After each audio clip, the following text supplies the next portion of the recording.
something as simple as a power ranking really shouldn't bug me, and it really, at the end of the day, it doesn't.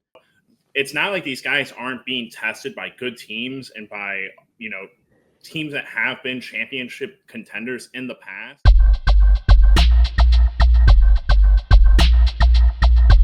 Cavalier faithful, welcome back to the Cleveland Pulse YouTube channel. It is your Cavs encapsulated crew. My name is Jeffrey. Justin next to me. Logan down below. Welcome back on in. Cleveland Cavaliers are 17-1. An unthinkable number almost still. They take a loss to Boston, which we're going to talk about. We're going to discuss. I'm actually going to come out of the gate with that. Logan and Justin, per the usual, have no idea what I'm going to spot off about. It's our normal routine here, and then we're going to flow state from there. Logan, I want to start with you because I'm very, very curious about how you are going to respond to this. The NBA has put out, they do this every week. They put out power rankings on Monday. This current week, they have Boston at the top at 14-3, then our beloved Cleveland Cavaliers at 17-1, and the Golden State Warriors at 12-4. I want your reaction to this, Logan, live and in the flesh. This isn't college football. This isn't rankings. This is not. Yeah, I'll come right out of the gate with it. Just because a team beats us does not mean to me, in the regard of these are the two best teams in the NBA, that guy gets over the Cavs. The Celtics get over the Cavaliers. I don't think this is right. I mean, personally, I like it though, because in Cleveland we don't get diddly squat. That's true. Something as simple as a power ranking really shouldn't bug me, and it really, at the end of the day, it doesn't. But I just think this is so wrong. I mean, the Cavaliers are the far and away the best team in the NBA. Not far and away, because Boston's right there, but far and away with Boston. My issue is that's a game in Boston that we trailed by 22, 21, and we made a game out of it, and it got down to a single possession game. And I do believe if there was 3 or 4 more minutes in that game, the Cavaliers were eventually going to get over that hump. That being said, sure, they have the win over us, so you give them the number 1 spot. But the record still says 14-3 versus 17-1. Let me rephrase it for you. Yeah, please. I don't want to interrupt your thought, but let me put it to you like this, because this is actually, and here's the thing: power rankings it's for clicks. That's what it's for. I mean, who really cares? It's a fake thing that it's kind of startling that literally at NBA with the gold check mark, puts this out. It's from somebody. It's from John Schumann. Like, it's not just some collaborative thing. Like, it's just one guy's power rankings, whatever. But they platform it on their socials, whatever. If this said highest, like if this was likelihood to win the championship, Boston 1, Cavs 2, Warriors 3, would that change your mind? No, I'd be happy with that, because that's what I think it is. Like, that's how fair. I'm looking at it. And in fairness to us, we have been the best team in the NBA for the entirety of the season. We have been, but and granted, maybe I'm wrong. Maybe it's to your point about Cleveland. Maybe it would still remain true. If Boston didn't win it last year, like let's say that our one loss was still in that slot where we won 15 or however many 15 in a row, and it was to like Golden State, I think we would still be first. But because Boston won it last year, I think that's their rationale. Yeah, Boston's been there, right? They're the defending NBA champion. They're Eastern Conference champion every other year. It's a super team. I mean, not even a super team. It's a dynasty, really, is the way to describe it, with one championship to show for it. That being said, I mean, Boston is very capable and built to win championships for years to come. The only competition they really have in the Eastern Conference is the Cleveland Cavaliers right now. So to me, if you put it that way, sure, put Boston ahead. That makes sense. They've been there. They're more battle tested. Cavaliers, I want to make this so clear to all the listeners. We haven't proven crap. I mean, when it comes to you're one of the rare people who's going to say that at this juncture, but and that's not a bad thing. This isn't something that I'm saying to be down about the Cavaliers in a 17-1 season. I agree. We are the best team in the NBA. They're playing fantastic basketball, but we haven't actually won on a big level yet. When you do, power rankings are going to say Cleveland or something of that nature, or Cleveland's going to be held in high regard, because I think a lot of people right now, a lot of people are doing the click thing, right? Like Stephen A. Smith, Shaquille O'Neal, Kendrick Perkins, these guys out there going, the Cavaliers can really compete with the Boston Celtics. And they're just saying that for a click, because they know the general NBA public doesn't believe this Cavaliers team is as good as they are. And I like that, because when you're in the limelight, when you're a contender, pressure is always on to perform and exceed expectations. Absolutely. I like the fact that a lot of the general NBA public believes that we are still far away from Boston, and I don't think we are. I mean, the power rankings show it, but I think a lot of people are putting content out there. I'm talking like the big names are putting content out there saying the Cavaliers are for real. And I know that that's BS because the national media put it out there. They'll say whatever they can to get clicks, whatever they can do to do that. I know we're on a different tangent now at this point, but Love it. my point is, like, I think the Cavaliers haven't actually proven it yet, and that makes them that much more dangerous. A team that you don't really quite suspect. Oh, 17-1, yeah, so what? Like, it's just a luck of the draw, easy schedule, all this crap that I hear from everybody else. The Cavaliers are sneaky good, and I think they are coming for the Eastern Conference Championship this year, and I think Boston's got to be ready. Justin, let me open the floor up to you. Let's just piggyback off of that. You're about 25% into the season, in approaching. Is it Cavs, Boston, and then everyone else, or is there any sort of, let me say it like this, is there a sleeper team out there who you think could kind of rise up the ranks, and even if they're still the 3 seed, give fits to both the Celtics and us in the postseason? Are you hinting at something there, Jeff? No, I'm not. I'm actually not. I'm just curious to hear your thoughts. Or does the regular season matter so much less year in and year out every year that it seems like the Eastern Conference is so bad that you're still just going to be basically hanging around waiting until playoff time? So I still think that there is a ton of viability to being good in the regular season, especially when you look at the Cavs' performance in the playoffs. You want to have home court advantage. So being 17-1 is a huge thing. Atop of Boston is huge, and I think it couldn't come at a better time. Now, as far as other teams that are in the East that can surprise you, I think right now, Jeff, said the 3 seed is the team that could sneak up on us. The Magic, for me, are currently the best team outside of Boston and us in the Eastern Conference, and they're 8-0 at home, I believe, undefeated. And that's one of those things where it's like, hey, do you want to have a 7-game series against the Magic? And, let's just say for whatever reason, there's a huge slide in the season where the Cavs lose, multiple games in a row, injuries happen, whatever. And the Magic creep up on you, Boston passes you, you're 2, and you're jockeying for 2 and 3, That's one of those things where you're like, hey, getting off to a great start in the beginning of the season is wonderful and something to definitely be happy about, and definitely just to be you look at the Bucks games, 2 games between them, and you win by a margin of 3 combined. It's not like these guys aren't being tested by good teams and by teams that have been championship contenders in the past. So I really like what I'm seeing from a lot of these teams. Jeff, typically you talk about it, you really like to get a good examining of the team 20 games into the season, kind of see where they're at and where they're going into the, winter part of the season. I really like it. I think we're in a really good position, but again, I think there's no reason to take the foot off the gas pedal in terms of keeping the wins up. You said something there that stood out to me, and I'm gonna flip it back to Logan because I'm curious to hear his thoughts, and I just want to know, because I think Logan is the most intuitive individual on our panel, and just I'm curious if you were Atkinson, Logan. Let me read you this injury report for the next matchup that we have, which is Wednesday against Atlanta. Yeah. Dean Wade is a game time decision.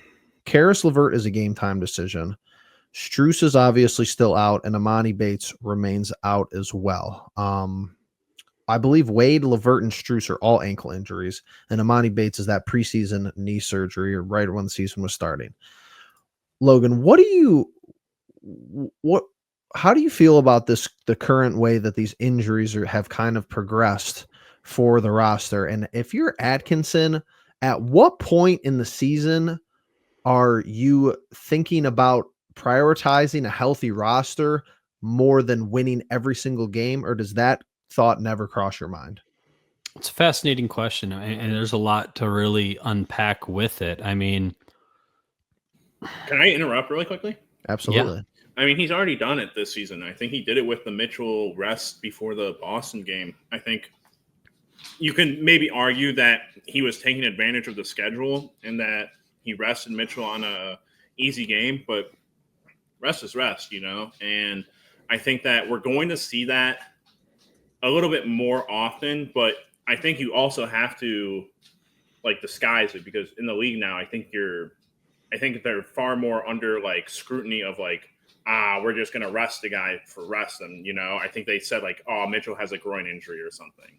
Right. So It's one of those things where it's I think you see with the rotations, he tries to give as many minutes as he can to as many people available as possible.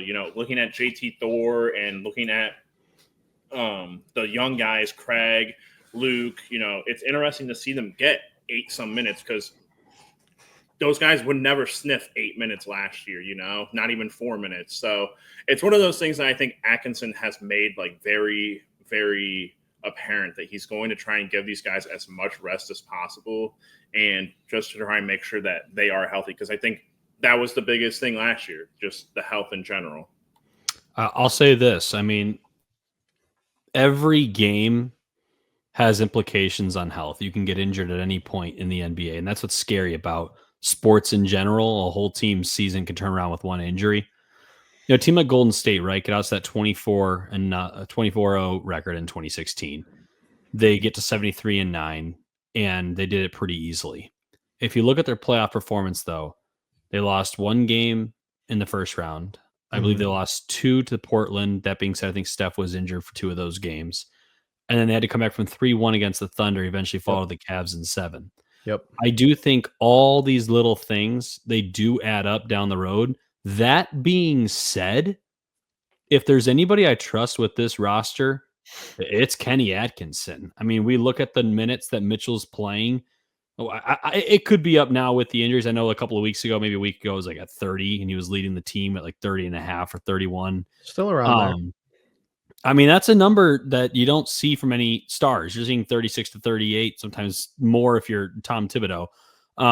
But I think with Kenny, he does the right amount of how important is this game? And honestly, Kenny's job is made easy too because of a guy like Ty Jerome.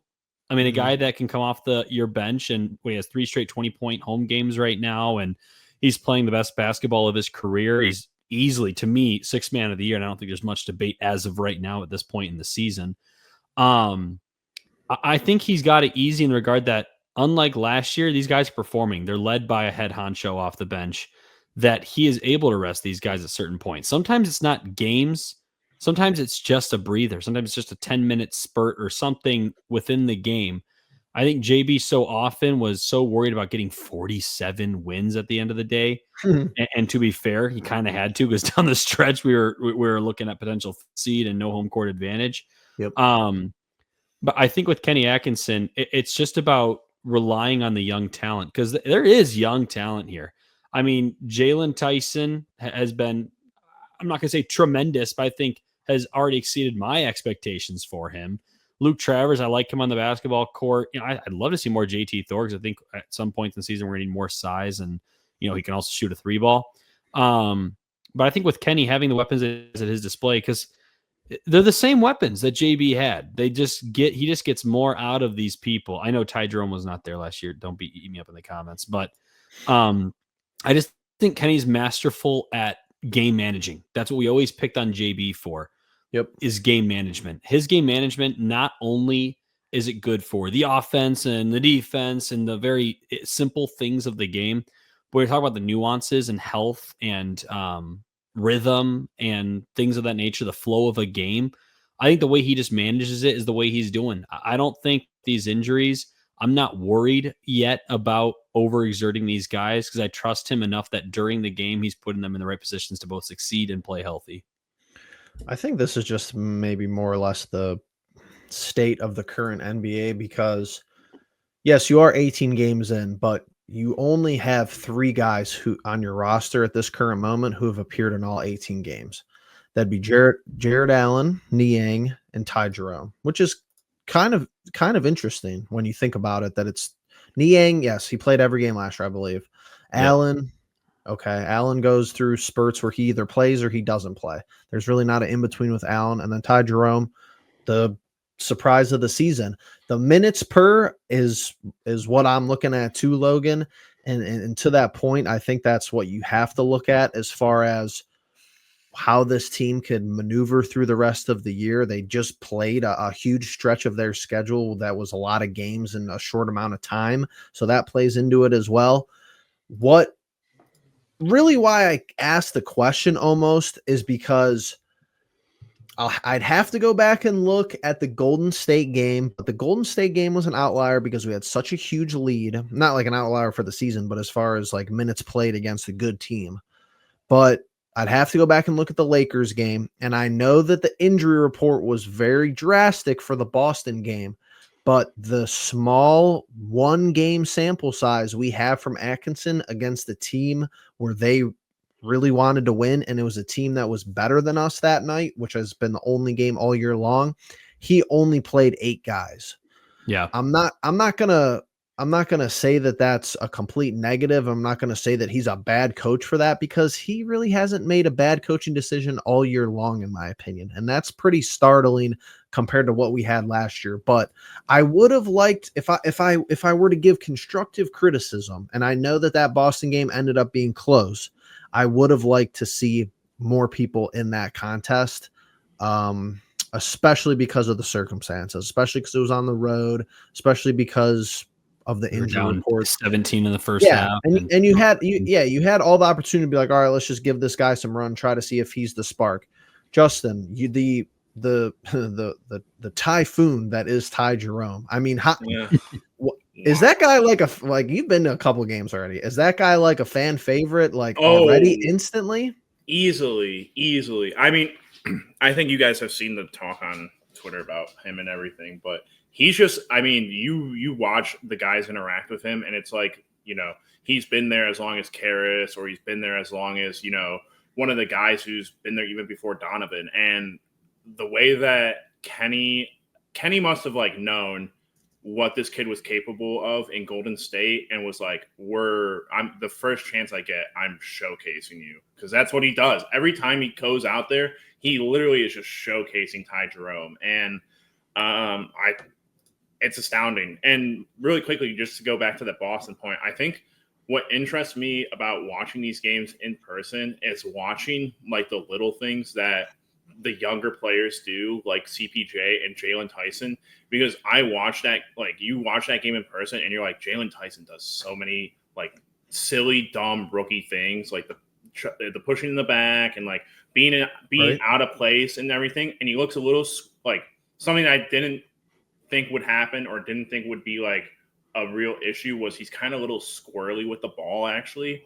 And it's you can see it visibly in person. But that being said, I think it's tough to once you have an injury report of Isaac, Dean, everyone that was out for that Celtics all game, wings. you don't. Well, and I was going to say, you're down 17. You're not going to be like, all right, well, let's get Tristan Thompson, the veteran, in there to, right, to do something to try to add a spark. But, at the same time, I do see that, why would he, in just that one game in particular, go to a smaller bench when there is issue? And, I think we're going to have to see those moments, because there are going to be still injuries, and you're going to get guys back.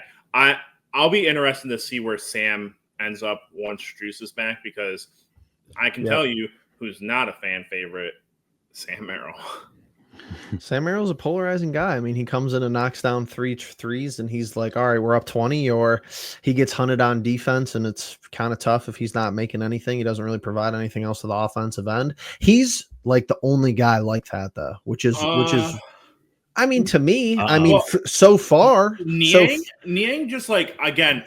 Here's what I want to Niang, and I'm the first Niang hater in line. Trust me. Yeah, trust me. I think what you're about to say is going to be right. He's doing the little flip hooks in the lane. He's working. Last night he was terrible, but he's going to turn in terrible performances. He just is. He's and that's another thing too. I tweet out obviously I'm not baiting, but I'm like, do you want Niang to be part of the playoff rotation? Yes or no? But the people like in front of us, like where you could tell like Sam Merrill was like not a favorite. You're like people were like hoping he would like Niang would make shots, but then they were just like, yeah, I should have known. It's like, all right, he ends up on the ground. Right, he ends up with all fours in the air. And it's just like, I don't know, you see, and that's my thing. Like the bench has been so good, and you've got contribution from almost everybody, where that's something you're going to have to monitor moving forward. You're at a sample size where you could definitively say that it's been a team effort all the way around. Ty Jerome looking like one of the best players in the NBA the last week. So, it's not something you could just throw away and be like, oh, the regression is coming, because it would have came by now, truthfully. 17-1. Yeah, Boston has only 3 losses. They're only 2.5 games behind you.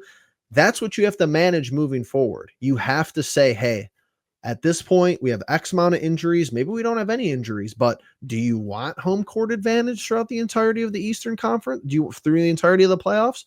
That's the question you have to ask yourself. Do you want to, play conservative? Do you want to go all out? The NBA record is still on the table until we have 10 losses here. It's something that you have to contend with moving forward. We're going to find out very quickly here too, because we have them coming up in a nice little spread of games of this Wednesday, Friday. And I would love to say that we're going to revenge game them, but they're actually better on the road. They're two out of their 3 losses are at home. They're 6-2 at home. They're 8-1 on the road. I almost am like, yeah. And Kristaps Porzingis is suiting up, I believe, tonight for them, tonight or tomorrow. So they're going to be coming back, at full strength. And I don't think we're going to have Strus for that game, as far as it's looking like right now. But I'm glad you brought that up, Justin. Let's head in over to our prediction document. First look at it for this regular season. And it's looking absolutely They make amazing. it easy when they're 17. I know. I literally made this today because I'm like, I haven't had to track it really. Like, yeah, I mean, I have 3 losses. Justin has 2, and Logan is almost near perfect. He's got the same record as the Cavs, almost a near perfect. So, Justin, you kind of gave a spoiler alert earlier in the chat today, but I just want to hear your rationale for any of these games. You got us going 3-0, even against the Celtics. Are we playing the Wizards? I believe so. Hawks. It's the Hawks. It's a cup game. Fair enough. I'm going Cavs. We're 10-0 at home. I want the Celtics game bad. I was looking at the Wizards game after the Celtics. We're game. at Hawks, right? Oh, that's another group game. Oh, I forgot they do this. I should have known that they do this dumb home and away split. I wish they would stop doing that, because I don't really like that. Yeah. It's because of the stupid cup game. Who's going to be your player of the game in that second Celtics game, Justin? I think just straight up it has to be. I want to say it has to be Jarrett Allen, and that's like a dominant game from Jarrett Allen is like 20 points and like 15 rebounds, but nowadays, I'm more thinking that Evan's the offensive guy, and you don't get him involved too much in that first one, and then you make it a talking point, and then I don't know. I'm not a big foreshadower, but I would just go and lean into Jarrett Allen needs to have a really good game in order for us to come out of that and win. So here's where my strategy has to come in, because I have to kind of think of what Logan's going to say. And I think we've been opened up for predicting L's is like, at least plausible again, because we have taken 1 loss.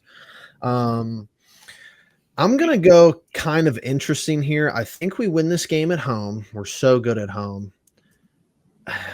Don't do it, Jeff. Please don't. I have to. I think but I think we're going to win this game, because this is just me being who I am at some degree. Yeah. I think the NBA needs us to win that game. Let's tighten up this narrative. Like, let's make sure that it's Cavs Celtics all year long. I don't want to hear about anybody else. We'll get to the Western Conference when we get there. Logan, it's coming in 17-1, yellow highlighter. Curious to hear your thoughts. I know. All right. So we win at home. Done. Yes. Done. Trap game. That's what I'm thinking, especially in Atlanta. That being said, I said it's really hard to bet against the Cavs, and I'm sticking to it. I'm going to go Cavs.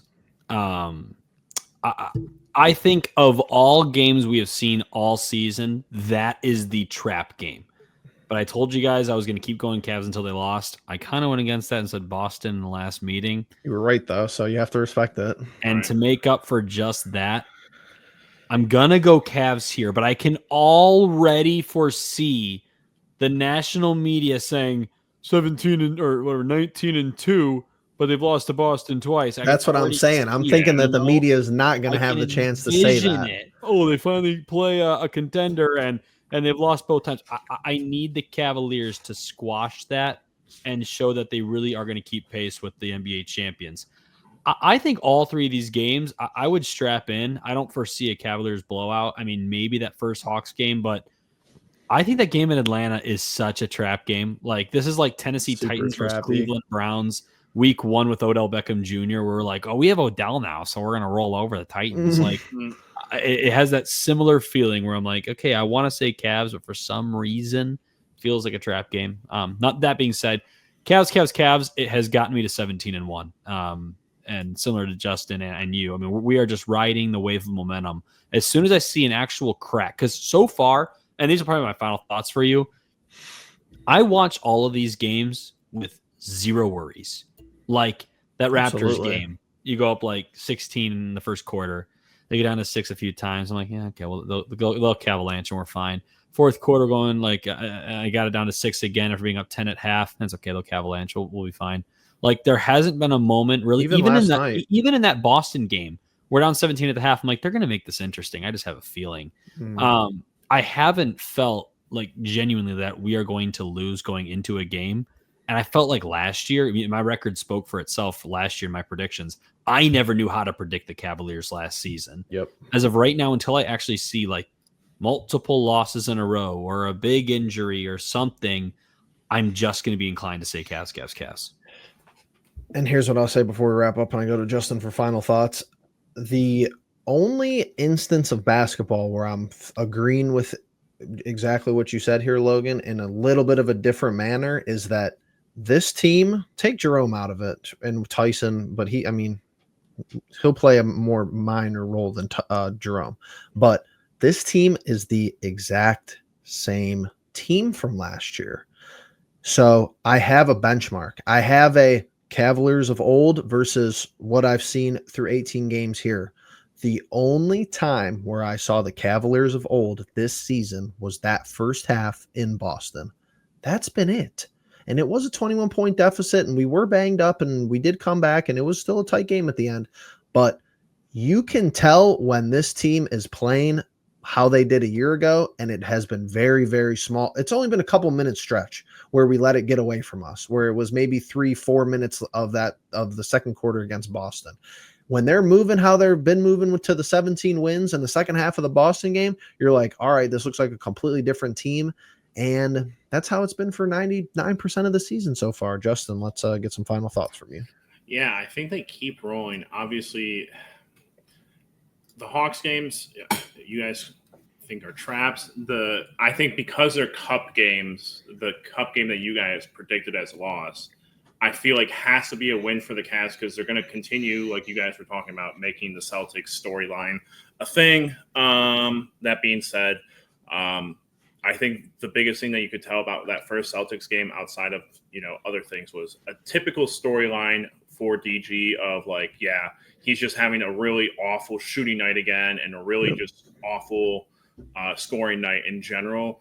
You like that he goes out and gets a few more assists, but that's what I think you allude to is that, hey, the guys who are usually strapped and usually hitting everything did not do very well that night. So second time around, let's see it. Let's get it. Round 2. Yeah, that's going to be a matchup all year long. That's Porzingis, by the way. Porzingis. That either hurts them a little bit because they have to adjust for a little while, or it buries us. Just that's a guy to keep an eye on. Honestly, and I don't know, man. It sounds like, we'll have to do the same with Cruz. It sounds crazy, but healthy, in a rhythm, on a roll, Dean Wade, I think, is our X factor against them. And that's already looking dim for the rest of the year, like already 20 games in, because this is Yeah. just how he is. And like, that's why he's not a highly paid player in the league. And he's he's a good player, but he So just is good. he's not consistent. Like he Yep. just has never been consistent in his career, staying on the court and being good Afterwards. Correct. It's like Correct. every season. It's like he comes back from Every injury, season. and he's really good, and then he gets injured again, and he's like, ooh, he has like every other game or every 2 games he has a really good game, and it's like, Yep. we But just can't get it from you consistently. I mean, that game, the Celtics games are going to be circled on our schedule all year long, along with other people, obviously as well. But we'll see how it goes. We got 3 more, Cleveland Cavaliers games this week. They're a joy to watch. It's must-see TV. It still is. Yeah, and if you're still here on the upload, make sure you're hitting the like button. Comment down below. What do you think beating Boston? What do you think the X factor is? We love hearing all your guys' thoughts and comments. Make sure you're hitting that like button. And with that being said, we appreciate you being the pulse of it all. Peace.